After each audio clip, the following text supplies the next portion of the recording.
pushing me up to the top. I saw the clouds looking angry, but then the sky reached my mind. And when I space out, I see the possibilities unfolding.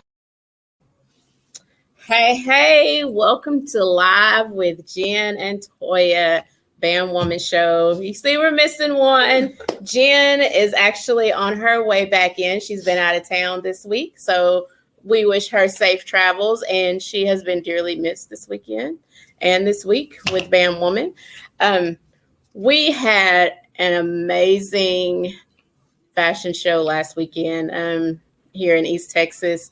We had some great boutique designers, vendors, just everybody who came out and supported the event. We honored Diana Lopez, Bojack Allen with the Style Icon Award and the East Texas Confidence Award. So today, without further ado, we are on location, as you can see. We are here at the Texas African American Museum here in Tyler, Texas. So I am here with the executive director, Miss Gloria Washington. Hello. Hi.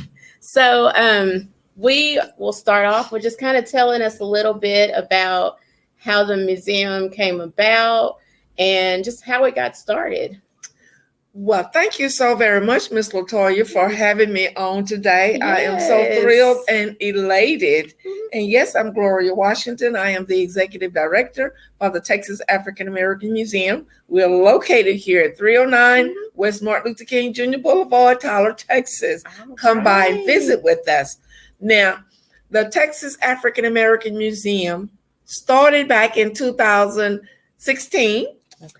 I was not the director at that particular time. This organization is under the auspices of Empowerment Community Development Corporation. And when we first started, Mr. Clarence Shackelford was over this program. And from being just an online program to a standalone building, I became executive director in the year 2017. And I have enjoyed it up until now. We put on many different projects, events throughout the year, and we are encouraging our community, our citizens, our friends, constituents to please come out and see what we're all about here in our North Tyler area. Well, so we know that, well, not everybody know, I know, but the museum has a new home here in East Texas. Yes, we do. So do. Can you tell everyone how that came about? Because it's really a unique situation and a unique story. This used to be a fire station. Yes, it did. So just let's talk about that some. Well, when this fire station was going to become vacant, the city of Tyler built a new fire station on Gentry and Palace. And our president, Mr. Stanley Kofer, was driving through the neighborhood, and he saw that this building was going to become vacant. So he went to our mayor and approached our mayor and told him, we do not need to see another vacant building in North Texas. Yes. So he put the hat in the ring for empowerment to go forward in trying to secure this facility for Empowerment Community Development Corporation in order to house the Texas African American Museum. Yes. So this past November, the city of Tyler gifted Empowerment Community Development Corporation this location. The building is 5,070 square feet, and we sit on almost 2 acres of property. So we have room to grow. And that is our intention. That is our goal, to create within the city of Tyler, North Tyler area, a museum that is a state of the art. Yes. So can't believe we're almost coming up on a year. I can't believe it was in November. When you said November, I was like, was it that long ago? But it really was. And, you know, being able to be on this journey, you know, with empowerment and with the Texas African American Museum to see it where it is now, because like she stated, it started online. Yes, it did. And then it went to, was it on Irving? We've had about 3 locations. Yes, it was on our first physical location was on Irwin Street here in Tyler, Texas, not far from Walmart, not far from Super One. Right. Yes, that's where our first location. We did not stay there very long because the proprietor of that building had to leave suddenly. Right. So that threw us scrambling trying to find another location. And we did find another location at Border, the old Mamie Griffin Elementary School. And we were there for about 2 years. And then this facility became available, and this is where we are now. Yes. So, and if you have not been by the Texas African American Museum here in North Tyler, which is in Tyler, Texas, you really need to stop by. There's so much history in this building. And I know Miss Gloria is trying to bring so much more to the community and to our young people to know their history and to learn more. So tell us a little bit what the museum plans to do as far as history and letting the youth and even their parents know that there's so much history in Tyler, not just Tyler, but East Texas and Texas alone. So what will the museum be doing? Well, at the present time, we are contemplating and setting up to do genealogy research. Find your history line, find your bloodline, where it goes back to. The majority of the African American, our forefathers, were from the continent of Africa, but not many of us know where that origin goes back to. I know I am from Cameroon, Africa. My nephew did the research, and my family is from Cameroon, Africa. But how many of you out there know where yours is? I know I don't. I need to do that. Yes. Yeah, definitely. And in my continent of Cameroon, we were kings and queens and princesses. We had, our forefathers had money, money, money. But you know, the plight of slavery, the enactment of people selling their own or people selling slaves, we dissipated into many different areas, many different states, many different cities. And my nephew has come across many people in many areas of our family. And also, we have been told that no longer will African American history be taught in the public school system. So we're working on a curriculum now as to where here at the Texas African American Museum, we are going to set up learning about your history. We're already showing you history, but we want to go in depth and instruct you, teach you about your history. Just like taking a class. You will have a class on what history is, what it means to you, your African American history. That is awesome. And you know, in the past, it's been only the month of February where you were actually learning anything at all about your African American history. But they gave you a little bit, but if you wanted to know more, you had to go for it yourself. Yes, you did. I know, I remember growing up, and my mom, that was like something that she stressed with my brother and I was our African American history. You know Martin Luther King, Malcolm X, Rosa Parks, everybody knows who those people are. But when you start digging in your community, your backyard, man, there are some influential people here in East Texas and Texas. So I know something that the museum has really started to do, and I know something that Empowerment has always done is honor people. And I love how you pick people. I know this past, yesterday we had the Buffalo Soldiers here with the setup, and it was thank you for your service. So I know around over 80 veterans and military and service people were recognized.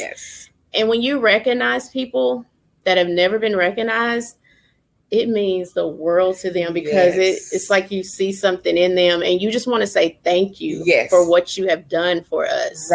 And, I don't want to call names as far as who was recognized, because I know we'll miss some people. You probably forget someone, But, just how did that come about? Like, what was the thought behind that, honoring so many veterans and service professionals? Well, Mr. Shackelford came up with the idea, and this is the 4th year that he has put on thank you for your service.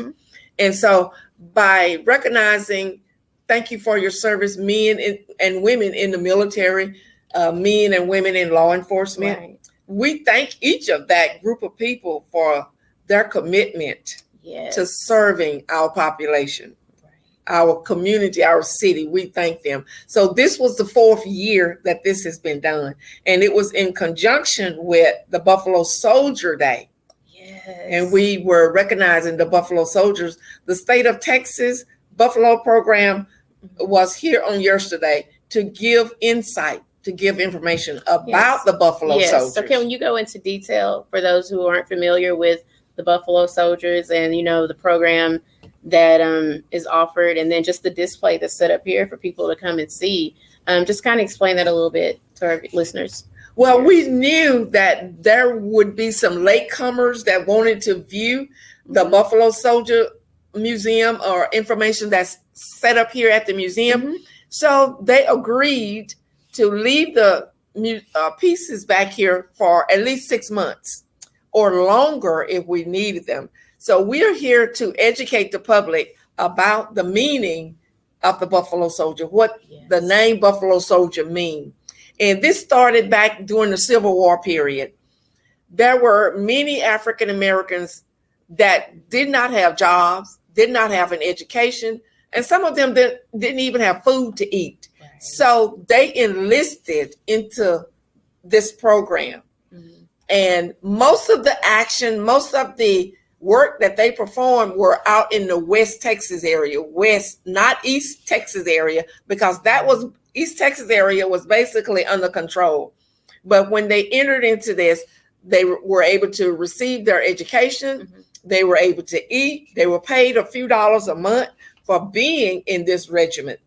And there were 4 different regiments that were active: Regiment 9 and 10 and 24 and 25. Okay. But during the course of time, this regiment was shut down and it only became Regiment 9 and 10. So the original Buffalo Soldiers have all passed away. But now we have reenactors that goes around that reenacts the Buffalo Soldiers. Yes. So the state of Texas brought to us how they had to sleep at night. They didn't have big comfy feather beds like we have. They had to sleep on the ground. They had to sleep in tents. They cooked their food on an open fire out in the frontier, on open fire, using cast iron skillets and pots and things like that. But they were able to survive. And they were able to fight off the American Indians out on the frontier. There was so much rampage with the Indians and so much rampage with bandits, people stealing and killing. So the Buffalo Soldiers were able to curtail a lot of that. So they were worthwhile. And they got their name, Buffalo Soldier, when they approached the Indians or when they were out near the Indians or in connection with the Indians.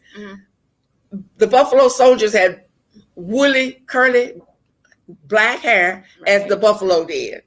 And they had a tenacity. They would fight until the end. And that's what the buffaloes did. They fought. They were one of the most fiercest animals on the frontier.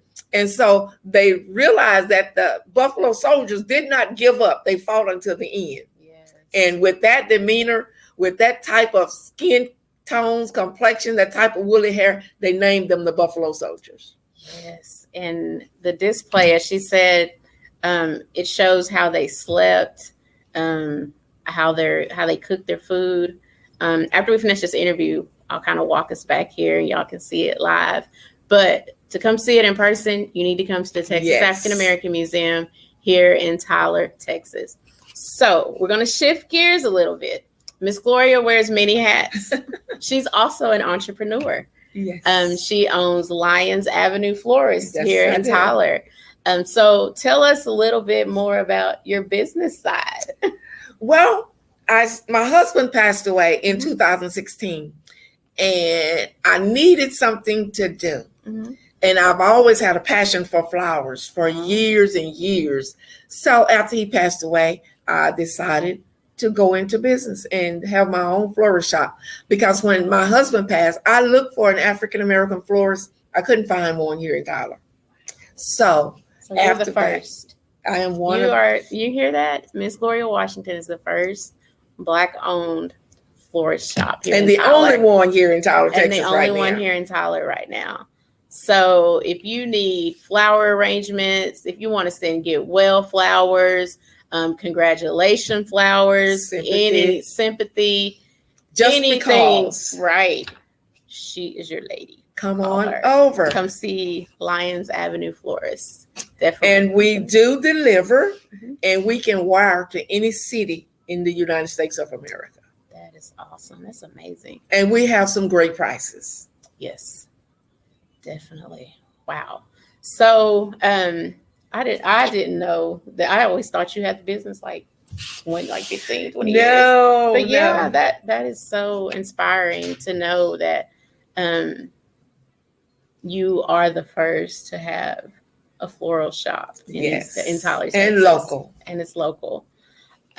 So you run that every day. Yes. Plus the museum. So how do you double, like how do I juggle all of that? Well, because of COVID, here at the museum, we shorten our days down. We're here on Fridays from 10 until 4 and Saturdays from 10 until 2. And so Monday through Thursday, I'm doing my florist business. But if I happen to get orders and I'm not able to deliver, my son-in-law and my granddaughter, they helps me out. That is so nice. It's always good to have family. Yes, it is.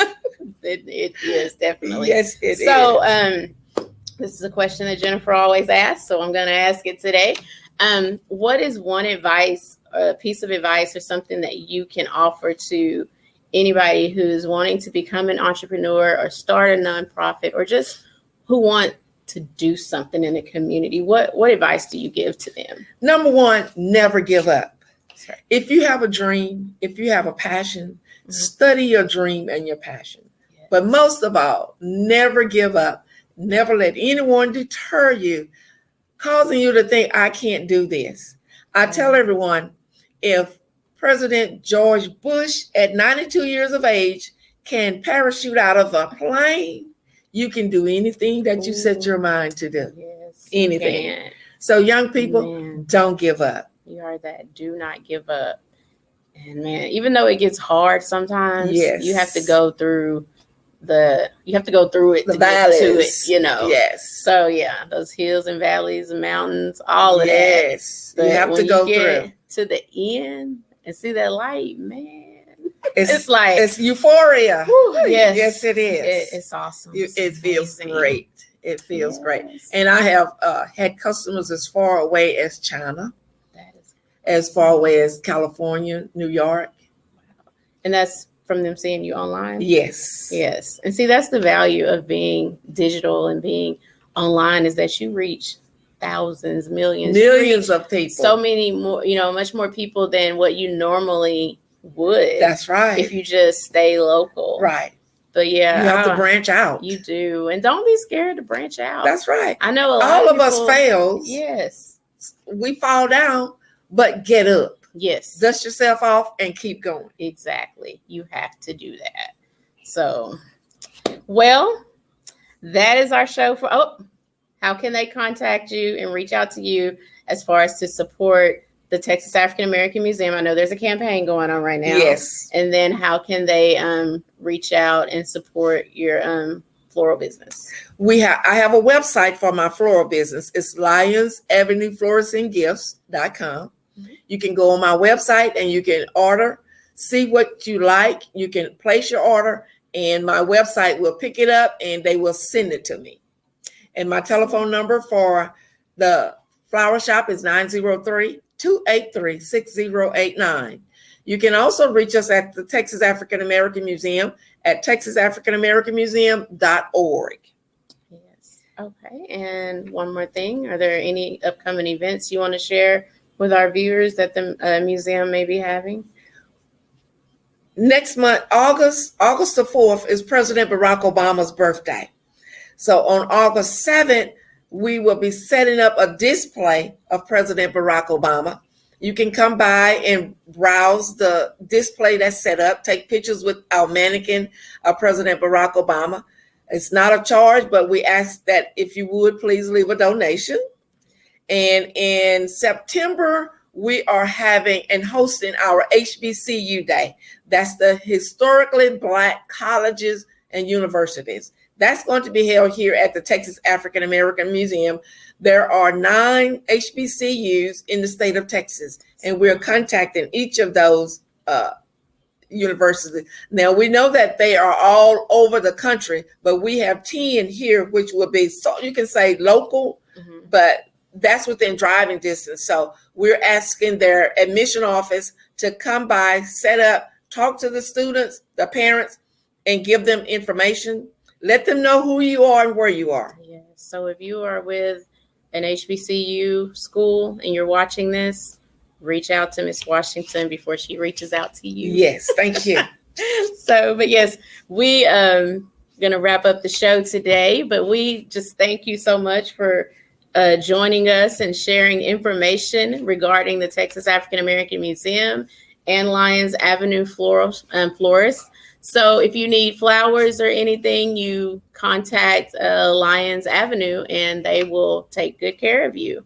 And another thing, Ms. LaToya, our Texas African American Museum, under the auspice of Empowerment Community Development Corporation, is a 501c3 nonprofit organization. Yes. And whatever donation you make is tax deductible. You hear that? It's tax deductible. So the museum needs donations for renovations, to do various programs, and to be able to actually house different setups and different, like such as the Buffalo Soldiers display.